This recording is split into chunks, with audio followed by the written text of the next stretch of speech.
Hello everyone. आज का हमारा टॉपिक है photosynthesis, food making process in plants.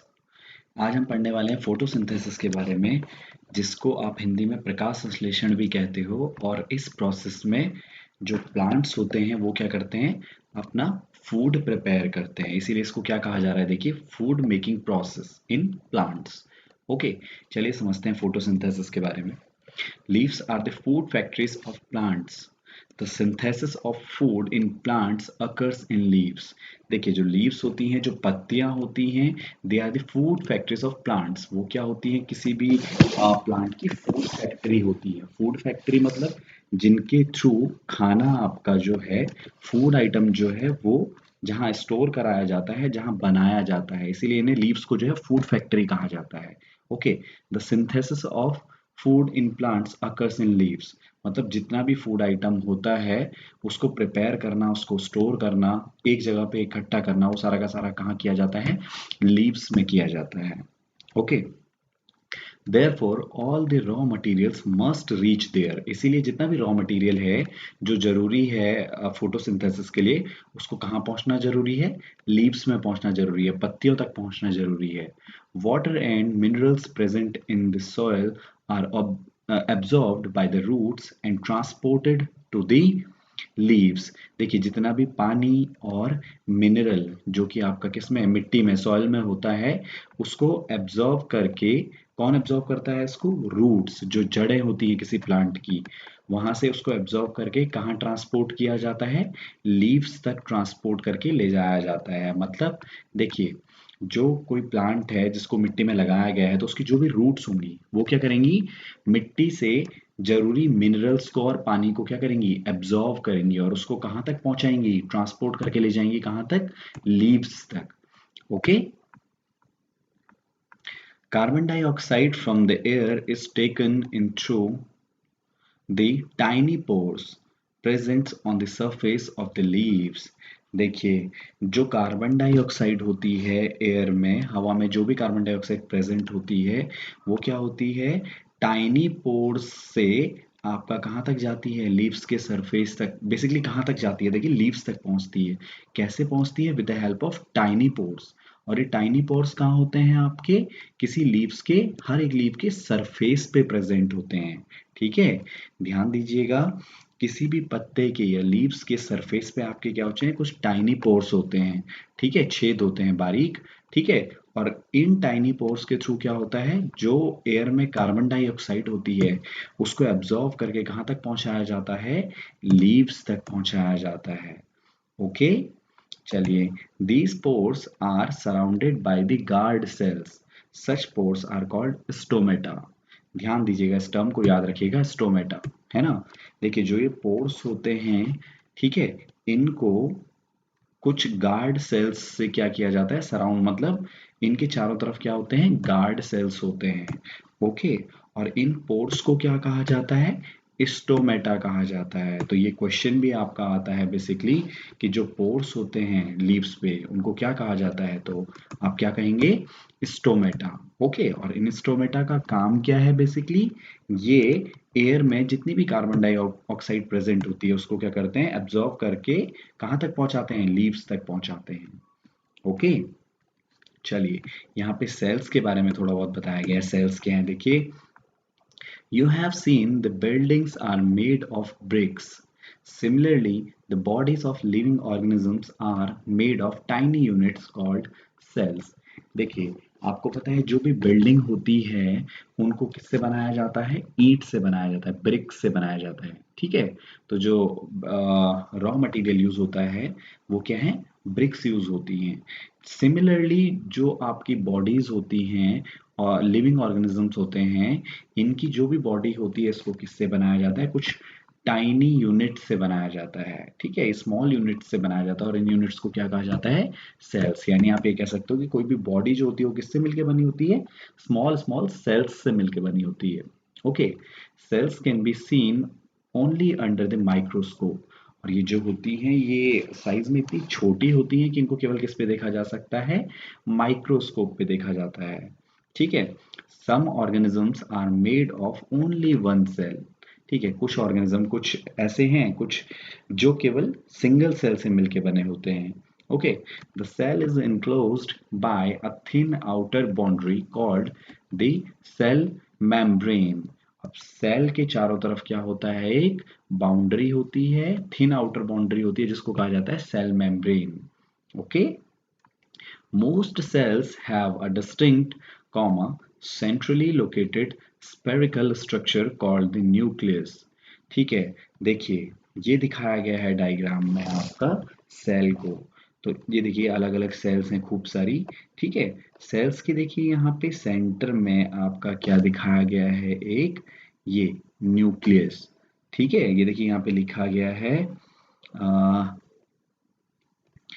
ये देखिए The cells is enclosed by a thin outer boundary called cell membrane। पहले तो आप ये देखिए इसके जो चारों तरफ ये है, ठीक है, थिन आउटर बाउंड्री, इसको कहा जा रहा है सेल मेम्ब्रेन। सेल के चारों तरफ जो है, राइट। और साथ में देखिए most cell have a distinct comma centrally located spherical structure called nucleus.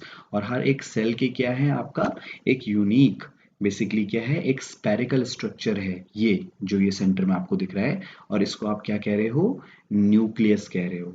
ठीक है, the nucleus is surrounded by a jelly like substance called cytoplasm. और ये न्यूक्लियस जो है इसके चारों तरफ क्या भरा हुआ होता है आपका, जेली भरी हुई होती है, जेली लाइक सब्सटेंस। ठीक है, ये जेली टाइप का एक सब्सटेंस भरा होता है, जिसको आप क्या कहोगे, साइटोप्लाज्म कहोगे। ठीक है, तो देखिए सेल्स होती हैं, सेल्स चारों तरफ से जो सराउंडेड बेसिकली जो होता है ये बाउंड्री, एक थिन आउटर बाउंड्री, इसको कहोगे सेल मेम्ब्रेन। ठीक है, सेल के बीच में एक स्पेरिकल स्ट्रक्चर है जिसको आप कहोगे सेल न्यूक्लियस। ठीक, और ये न्यूक्लियस के चारों तरफ एक जेली जो भरा हुआ है, इसको कहोगे साइटोप्लाज्म। ओके, चलिए अब यहाँ पे देखिए मैं आपको पढ़ा रहा था स्टोमेटा के बारे में। स्टोमेटा को हम समझेंगे फिगर 1.2 सी से। चलिए देखते हैं ये फिगर कहाँ पे है। ये देखिए ये रहा आपका 1.2 सी स्टोमेटा। ठीक है, देखिए ये लीफ है। ठीक, लीफ में देखिए आप ये कुछ स्ट्रक्चर आपका यहाँ पे ये देखिए कुछ दिखाया गया है ये। ठीक है, जब आप ध्यान से देखोगे लीफ को तो आपको यहाँ पे क्या दिखेंगे, ये स्टोमेटा दिखेगा।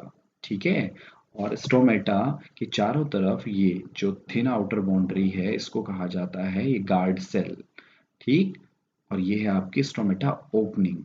तो ये क्या है, टाइनी पोर्स हैं आपके। ठीक है, बेसिकली ये आपके बहुत सारे पोर्स होंगे इस पे, इन्हीं पोर्स को आप क्या कह रहे हो, स्टोमेटा कह रहे हो। ठीक है, चलिए अच्छा, इसके बाद है यहाँ पे बूझो wants to know how water and minerals absorbed by roots reach the leaves। अब बूझो क्या जानना चाह रहा है कि जो पानी और मिनरल जो रूट्स में है वो आपका एब्जॉर्ब्ड बाय रूट्स, बेसिकली जो रूट्स जिसे एब्जॉर्ब कर रही है वो लीफ तक कैसे पहुंच रहा है। ओके, तो चलिए समझते हैं। Water and minerals are transported to the leaves by the vessels which run like pipe throughout the root, the stem, the branches and leaves. देखिए ध्यान दीजिएगा, प्लांट की बॉडी में बेसिकली क्या होते हैं, कुछ वेसल्स होते हैं। ठीक है, वेसल्स मतलब कुछ कंटेनर्स इस तरीके से होते हैं जो स्टोर करके रखते हैं, चाहे आप वाटर ले लो, मिनरल को ले लो, और एक पाइप सिस्टम लगा हुआ होता है पूरी बॉडी में। ओके, जो कहाँ से होके जाता है आपका, रूट से लेके स्टेम, ठीक, तने से लेके ब्रांचेस जो उसके क्या होती हैं, शाखाएं आपकी होती हैं, ब्रांचेस जो किसी ट्री की होती हैं, एंड लीव्स। यानी बेसिकली आप ये समझिएगा एक पूरे प्लांट में आपके पाइप लगे हुए होते हैं फॉर ट्रांसपोर्टेशन, और इनमें वेसल्स आपकी क्या करती हैं, वेसल्स में क्या होता है आपका मिनरल या वाटर स्टोर होता है, और इन पाइप के थ्रू वो क्या करता रहता है, मूव करता रहता है, और कहाँ तक जाता है, लीव्स तक जाता है। ठीक है, इसका एक एग्जांपल मैं आपको बताता हूँ। जैसे आपको ह्यूमन बॉडी, एक इसका एग्जांपल है, इसका एक एग्जांपल मैं आपको समझा रहा था, basically blood vessels. Blood vessels क्या होती है, देखिए ह्यूमन बॉडी जो है, ह्यूमन बॉडी में जितना भी ब्लड सर्कुलेट होता है वो किसके थ्रू जाता है, ब्लड वेसल्स के थ्रू जाता है। मतलब जो हमारी नसें होती हैं, है ना, नसों के थ्रू वो क्या करता है, मूव करता है। ठीक, तो ऐसी ही जैसी वेसल्स हमारी बॉडी में होती हैं, सेम वेसल्स आपकी कहाँ होती हैं, प्लांट्स में होती हैं। ठीक है, ये पाइप्स की तरह होती हैं। इनमें क्या होता है, ये कंटेनर की तरह काम करेंगे और इसमें आपका जितना भी मिनरल है, वाटर है, जिसे क्या रूट ने एब्जॉर्ब करके रखा हुआ है, ये क्या करेगा, इससे ट्रांसपोर्ट होते हुए आपका मूव करते हुए कहाँ तक जाएगा, लीव्स तक जाएगा। ठीक है, तो बूझो का उसको आंसर, बूझो का जो क्वेश्चन था उसको उसका आंसर मिल गया है। तो देखिए इसका आंसर क्या है, जो भी वेसल्स होती हैं इनके थ्रू, ये जो पाइप के थ्रू, पाइप की तरह ये वेसल्स होती हैं, ठीक है, इनके थ्रू क्या होता है, रूट्स ने जो भी मिनरल वाटर एब्जॉर्ब करा है वो कहाँ तक पहुंच जाएगा, आपका लीव्स तक पहुंचेगा। Okay, you will learn about transport of materials in plants in chapter 11। अब बाकी इसके बारे में डेप्थ में हम कहाँ पढ़ेंगे, चैप्टर 11 में पढ़ेंगे। ओके, चलिए, पहेली wants to know what is so special about the leaves that they can synthesize food but other parts of plants cannot। अब पहेली जानना चाह रही है कि लीव्स में ऐसा स्पेशल क्या है कि वो फूड को सिंथेसाइज कर रही हैं और बाकी पार्ट्स जो है वो नहीं कर रहे हैं। ठीक है, तो समझते हैं लीव्स में ऐसा स्पेशल क्या है। देखिए, the leaves have a green pigment called chlorophyll. ठीक है, लीव्स में क्या होता है, green pigment, basically green compound होता है जिसके कारण क्या होता है, आप पत्तों का जो कलर होता है वो क्या होता है, ग्रीन भी होता है। ठीक है, इसको हरित लवक भी कहा जाता है, इंग्लिश में इसको कहते हैं क्लोरोफिल। ठीक है, तो लीव्स में क्या होता है, ग्रीन पिगमेंट होता है, बेसिकली ग्रीन कलर होता है जिसको क्या कहा जाता है, क्लोरोफिल कहा जाता है। Okay, it helps leaves to capture the energy of sunlight. और ये जो ग्रीन कलर जो है, ये क्लोरोफिल जो है, ये क्या करता है, लीव्स को एक कैपेबिलिटी प्रोवाइड कराता है जिससे लीव्स जो हैं सनलाइट की एनर्जी को क्या कर सकती हैं, कैप्चर कर सकती हैं। It helps leaves to capture the energy of sunlight, यानी सनलाइट की जो भी एनर्जी है इन्हें ये ग्रीन कलर क्या कर लेता है, एब्जॉर्ब कर लेता है। Okay, this energy is used to synthesize food from carbon dioxide and water. और इस एनर्जी को जो है लीव्स कहाँ यूज करती हैं, फूड प्रिपेयर करने के लिए, from carbon dioxide and water. Okay, since the synthesis of food occurs in the presence of sunlight, इसीलिए हम कह सकते हैं कि जो फूड प्रिपरेशन जो है ना, वो किसकी प्रेजेंस में हो रही है, आपकी सनलाइट की प्रेजेंस में हो रही है। मतलब देखिए, मिनरल, कार्बन डाइऑक्साइड और वाटर आपका क्या कर रहा था, लीव्स तक पहुंच रहा था, कुछ रूट से पहुंच रहा था।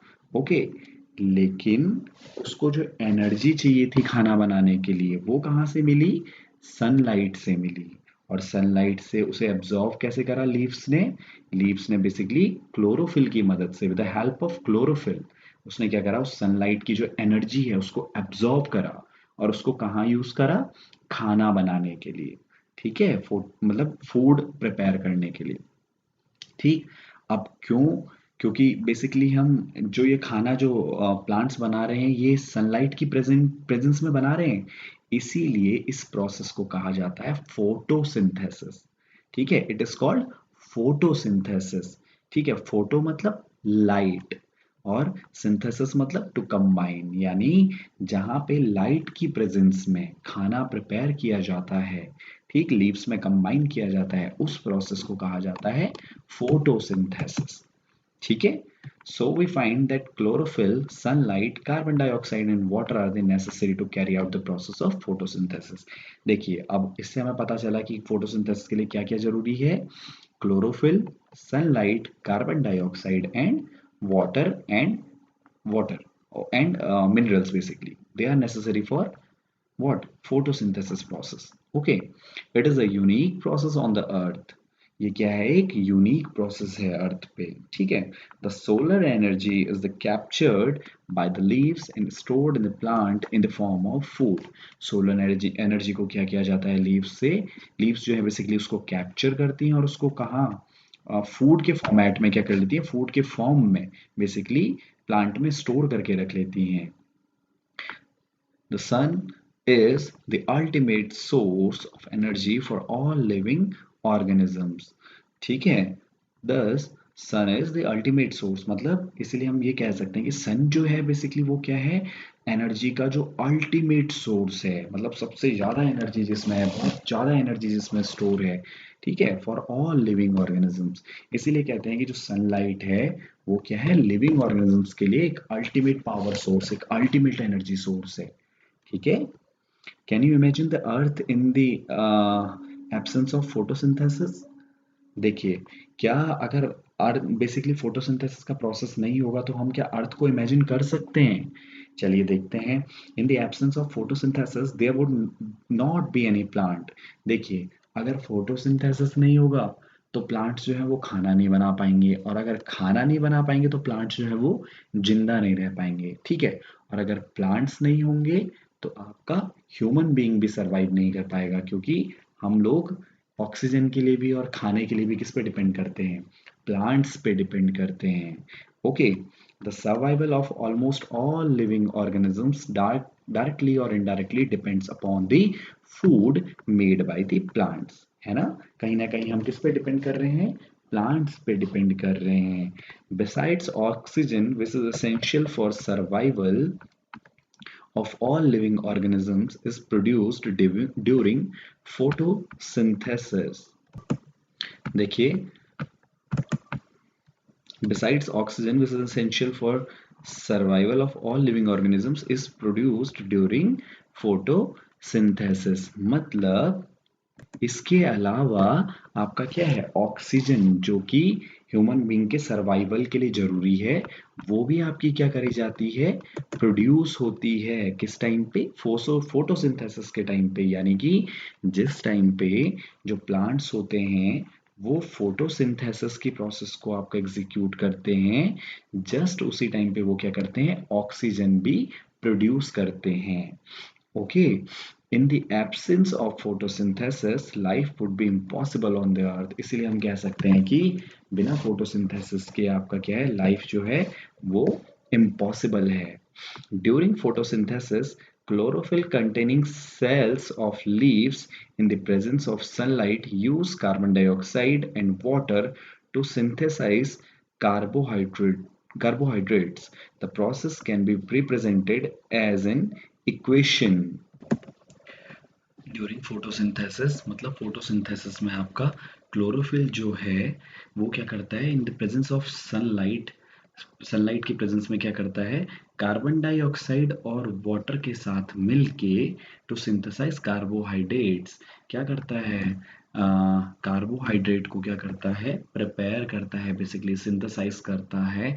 And during the process oxygen is released, साथ में ऑक्सीजन को भी रिलीज करता है। मतलब आप ये समझिएगा कि फोटोसिंथेसिस में आपका क्लोरोफिल जो है वो कार्बन डाइऑक्साइड और वाटर के साथ मिलके, है ना, सनलाइट की प्रेजेंस में क्या करते हैं, आपका कार्बोहाइड्रेट और ऑक्सीजन को क्या करते हैं, प्रोड्यूस करते हैं। इसको समझने के लिए एक इक्वेशन है यहाँ पे,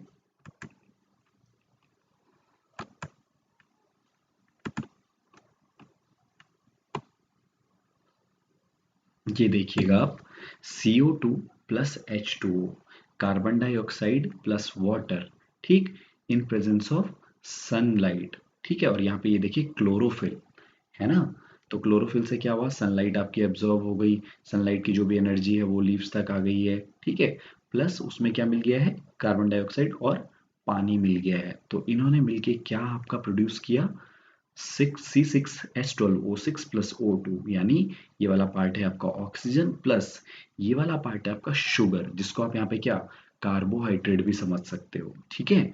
तो यहाँ पे carbon dioxide plus water plus sunlight, है ना, with the help of chlorophyll, इन्होंने क्या प्रोड्यूस करा, आपका कार्बोहाइड्रेट प्लस ऑक्सीजन। ओके, अच्छा, the carbohydrates ultimately get converted into starch, और ये जो कार्बोहाइड्रेट है इसको अल्टीमेटली किस में कन्वर्ट किया जाता है, स्टार्च में कन्वर्ट किया जाता है। The presence of starch in the leaves indicates the occurrence of photosynthesis, और लीव्स के अंदर जो स्टार्च है, स्टार्च की प्रेजेंस क्या बताती है, क्या इंडिकेट करती है कि आपका क्या हुआ है, फोटोसिंथेसिस हुआ है, यानी फूड ने जो प्लांट ने जो है फूड प्रिपेयर किया है। The starch is also a carbohydrate, और स्टार्च भी क्या है, एक तरीके का कार्बोहाइड्रेट है। ओके, तो ये थी आपकी photosynthesis. Bujo has observed some plants with deep red, violet, or brown leaves. He wants to know whether these leaves also carry out photosynthesis. अब बूजो ने क्या ऑब्जर्व करा कि कुछ जो प्लांट्स हैं उनकी लीव्स किस कलर की हैं, रेड कलर की है, वॉयलेट कलर की है, या फिर आपकी ब्राउन कलर्स की हैं। तो क्या ये भी आपके फोटोसिंथेसिस प्रोसेस को कंप्लीट कर सकती हैं या नहीं, ये हम देखेंगे आपकी नेक्स्ट वीडियो में।